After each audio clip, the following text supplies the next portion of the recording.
बाबांकडे मी बोलू शकणार नाही म्हणून तुला सांगतोय। अरे काय बोल ना। आम्ही लग्न करण्यासाठी कोर्टात ऍप्लिकेशन दिलं होतं। मी आणि माधुरी उद्या लग्न करतो। प्रॉब्लेम तुझी बहीण आहे, तिला नवरा बायको सारखं नातं ठेवायचंय माझ्या बरोबर। काय? आणि हे कुणालाही कळू द्यायचं नाहीये। आपण काय कमी केलं होतं ग आम्हीसाठी? उद्या आम्ही कोर्टात लग्न करतोय असं फक्त इन्फॉर्म करतो। आशीर्वाद मागणं तर दूरच, विटनेस म्हणून सही करायला या असं सुद्धा सांगत नाही। त्याचं कारण मी आता सांगू शकणार नाही। दादा हे सगळं काय चाललंय?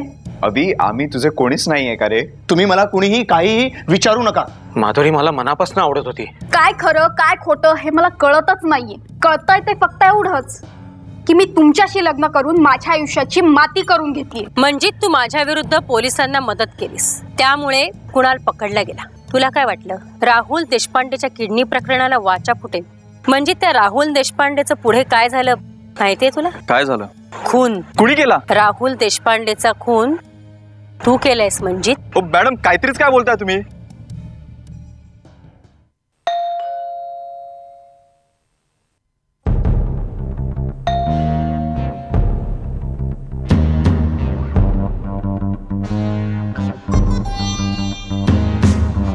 मामा येऊ? नम्रता कोण आले ग? पप्पा झालं ना तुमच्या मनासारखं? मी देवाच्या पाया पडून या।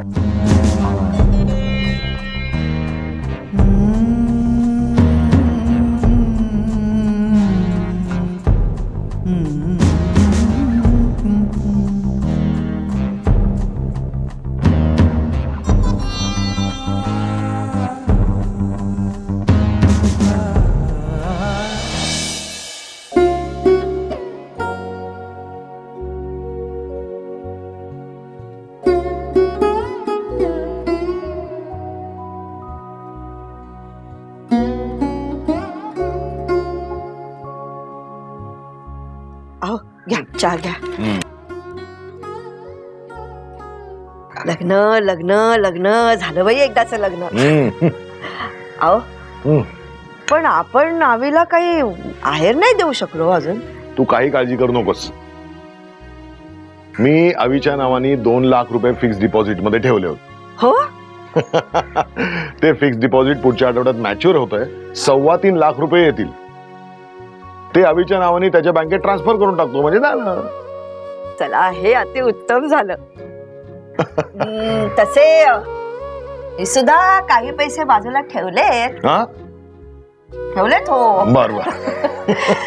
म्हणजे ना ते सगळे मिळून त्याच्यातून 6-7 तोळे सोनं तरी येईल। बर मग आता पुढच्या महिन्यात संक्रांत येईल ना, तेवढ्यात मी माधुरीला एक 2-3 तरी दागिने करू शकेन, हो की नाही? चला आवी मार्गाला लागला। आता एकदा ज्योतीचं ठरलं की बर तू बोललीस का ज्योतिषी? हो मी तसा विषय काढलाय तिच्याकडे, पण ती काही मला फारशी उत्सुक दिसली नाही हो। ठीक आहे बोलूया। अगं बाई हा बघा सागर आलाच। काय रे आज लवकर आलास? नाही काही विशेष काम नव्हतं आज म्हणून लवकर आलो। बाबा तुम्ही मीटिंग बोलावली आहे? हो. काही विशेष? काही विशेष नाही रे. अरे आता आमची झालीत वय, काही ठरवायचं होतं, बोलायचं होतं, म्हणून बोलवलंय सगळ्यांना. आपण एकत्र जमलो ना की मग बोलूया. हा अरे चल ना, ये आज ये.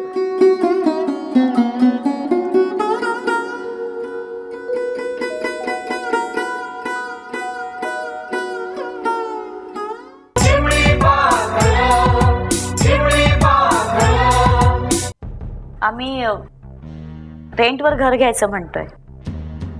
का इतक्यातच त्या छोट्याशा घरात जीव घुसमटायला लागला का?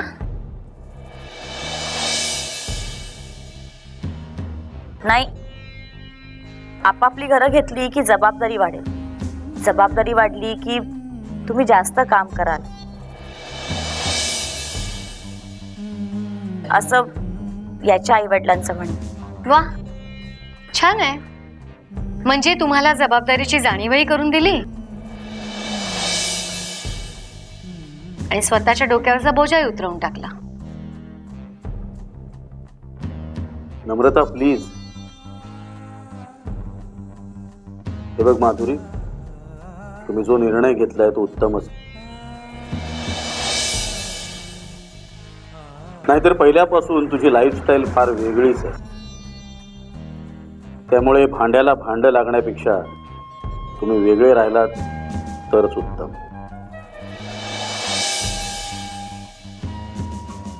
पैशांची काही गरज लागली तर सांग. No thanks.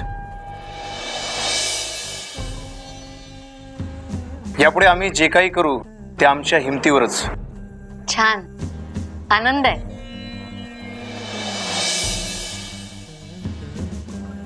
पण मी काय म्हणत होते, इंटिरियर डेकोरेशनचा तुमचा जो बिझनेस तुम्ही सुरू केलाय त्यात तुझे किती शेअर आहेत? नम्रता प्लीज. पप्पा, प्रियाची काही खबर? बरी आहे. आज सकाळीच तिचा फोन आला होता. सगळं व्यवस्थित चाललंय म्हणाले. आमच्याकडे पण ज्योतीच्या लग्नाचं बघतायत.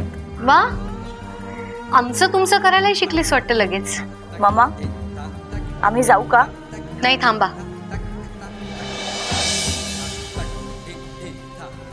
लग्नानंतर पहिल्यांदाच घरी आलाय, असं कसं जाऊ देईन मी नुसतंच. बसा, आले.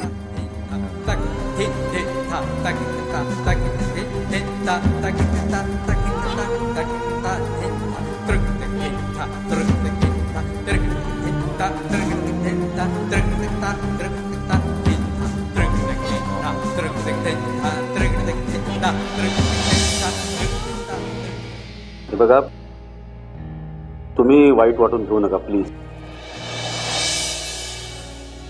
नाही, तिच्या डोक्यात राग आहे आणि तुमचं चांगलं चाललंय असं म्हटल्यावर तो राग काही कायमचा राहणार नाही. असो, अविनाश, तुमच्या लग्नात आम्हाला काही देता आलं नाही कारण तुम्ही काही धड आम्हाला कळवलंच नाही. परस्पर लग्न करून मोकळे झालात. असो, पण तुम्हाला मी एक भेट म्हणून चेक देतो. नाही प्लीज, तुम्ही नाही म्हणू नका.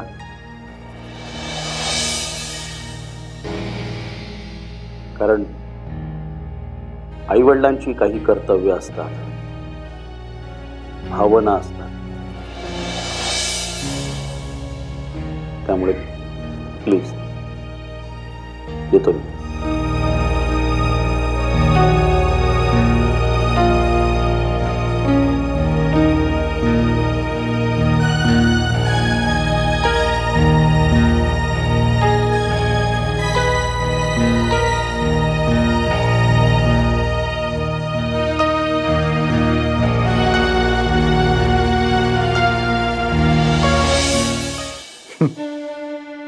आज आपल्या आवीचं लग्न आहे आणि आपण हे असं बसलोय. बाबांना तर खूपच वाईट वाटतंय. दादाचं तोंडही बघावंसं वाटत नाही असं म्हणत होते. आईने कशी तरी समजूत काढली आहे त्यांची. हा अवी आपल्याशी असा का वागतोय हेच कळत नाहीये मला. ज्योती तुला सांगतो, ही माधुरी फार डॅशिंग आणि डॉमिनेटिंग आहे. अगं त्यांच्या आणि आपल्या लाईफस्टाईल मध्ये जमीन आसमानाचं अंतर आहे. मला तर भीती वाटते की कुठे ती अवीला आपल्यापासून तोडत तर नाहीये ना. सागर, हो नाही, मला नाही तसं वाटत. अरे तसं असतं तर दादा आणि माधुरी लग्न झाल्यावर वेगळे राहायला गेले नसते का? आणि दादानी मला काय सांगितलं? काय? लग्न झाल्यावर दादा आणि माधुरी इथेच राहायला येणार आहेत. अगं पण ज्योती, मग अवी आपल्याला सागर, दादा म्हणालाय ना घरी आल्यावर दादा आणि माधुरी मिळून त्यांचं लग्न आपल्याला का अटेंड करायला दिलं नाही हे ते सांगणार आहेत म्हणून. अरे आजच तर सगळं बोलणं होणार आहे आपलं. मग थोडा वेळ थांबूया ना. मग आपण ते घरी येण्याची वाट पाहूया ना. आपण का उगीच भलते सलते गैरसमज करून घेतोय. थांबू, आणखीन थोडा वेळ वाट पाहू ना.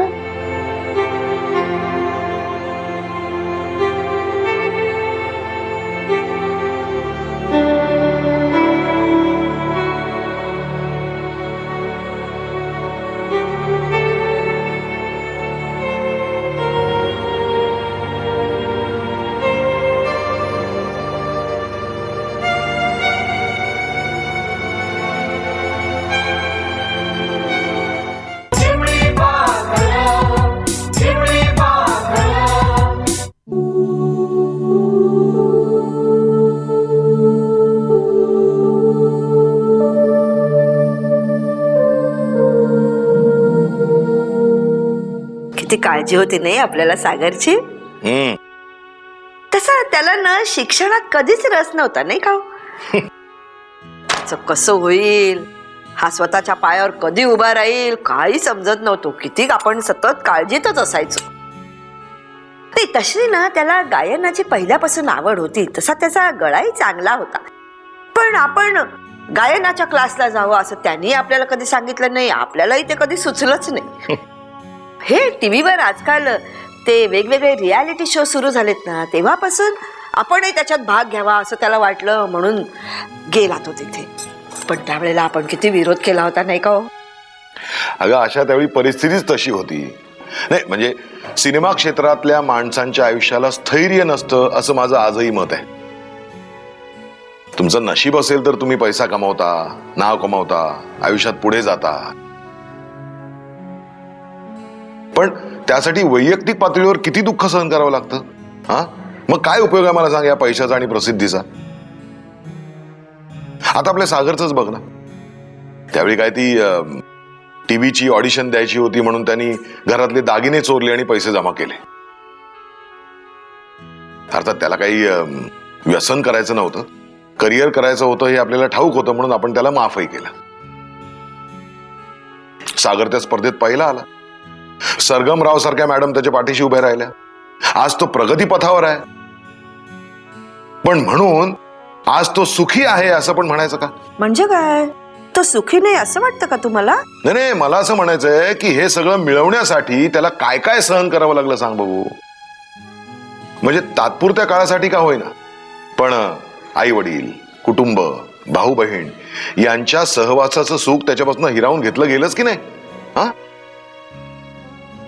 आणि आता तर काय असं साडाफाटिंग आयुष्य तो जर एन्जॉय करत असेल तर तो पुन्हा आपल्या कुटुंबात मिसळेल असं मला वाटत नाही. पण काय हरकत आहे, म्हणजे तो काही सुखीच नाहीये का?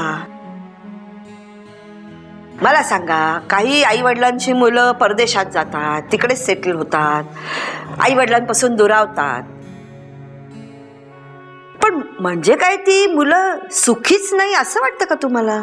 नाही, मला थोडंसं वेगळं म्हणायचंय. म्हणजे कलावंतांच्या आयुष्याला स्थैर्य नसतं, त्यामुळे उद्या जर पडता काळ आला तर काय परिस्थिती होईल मला सांग भाऊ. म्हणजे असं होऊ नये सागरच्या बाबतीत, पण समजा झालंच तर तो काय विचार करेल. जेव्हा माझा चांगला काळ होता, माझ्याकडे पैसा होता, त्यावेळी मी माझ्या कुटुंबाबरोबर राहिलो नाही. आणि आता माझा पडता काळ आला म्हणून मी माझ्या कुटुंबाकडे परत जाऊ? त्याच्यासारखा सेन्सिबल मुलगा एवढा विचार करेलच की नाही? म्हणजे काय होणार?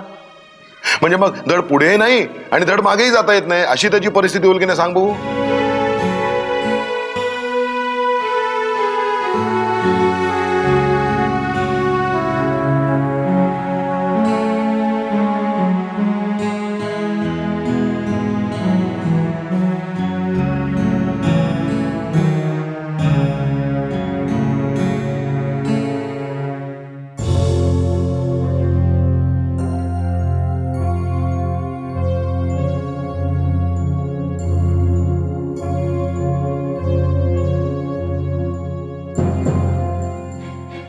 सागर, अविनाश आणि माधुरीचं लग्न झालं, एवढी आनंदाची गोष्ट झाली, तरी पण तू असा उदास का वाटतोयस? अविनं ज्या पद्धतीने लग्न केलंय ना, ते आम्हाला घरच्यांना कोणालाच पसंत पडलं नाहीये. आणि जे काही कारण त्यांनी दिलंय ना आम्हाला न बोलवण्याचं, ते अत्यंत हास्यास्पद आहे. अहो मॅडम, किमान त्यांनी आई बाबांना तरी बोलवायचं ना, त्यांना घेऊन जायचं. सागर, अनेकदा सख्या भावंडांच्या विचारांमध्ये पण खूप तफावत असते. आता माझंच बघ ना, मी आणि माझी ताई, पण केवढी तफावत आहे आमच्यात. आपलं असं एकत्र राहणं मला मुळीच आवडलेलं नाही.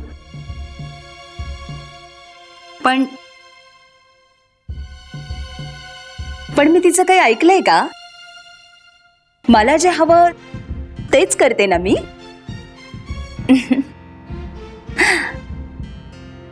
अरे हो,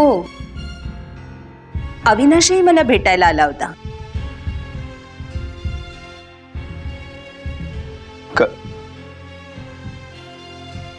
कधी? काय म्हणाला? त्यालाही मी तुझ्या सोबत कधी कधी येऊन राहते याची कुणकुण लागलीये. तसं त्याने मला स्पष्टपणे विचारलं. मी स्पष्टपणे त्याला सांगितलं. काय काय सांगितलं तुम्ही? हेच की माझं तुझ्यावर प्रेम आहे आणि आपण लग्न करणार आहोत.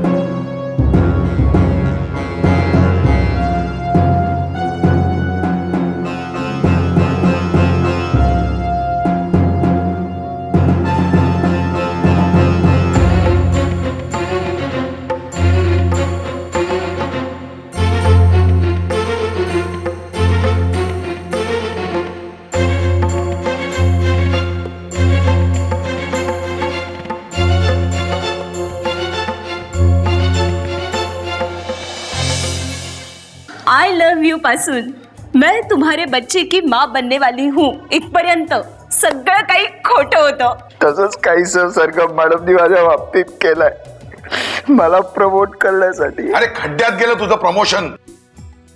हे असले धंदे करतोस तू प्रसिद्धीसाठी? खोट्या माणसांची खोटं खोटं वागायचं, स्वतः बरोबर कुटुंबाला सुद्धा बदनाम करायचं. अरे हे असले धंदे करून प्रसिद्धी मिळवायची होती तर मग तू गायक असला रे. बालवयाची पहाट तिला आनंदा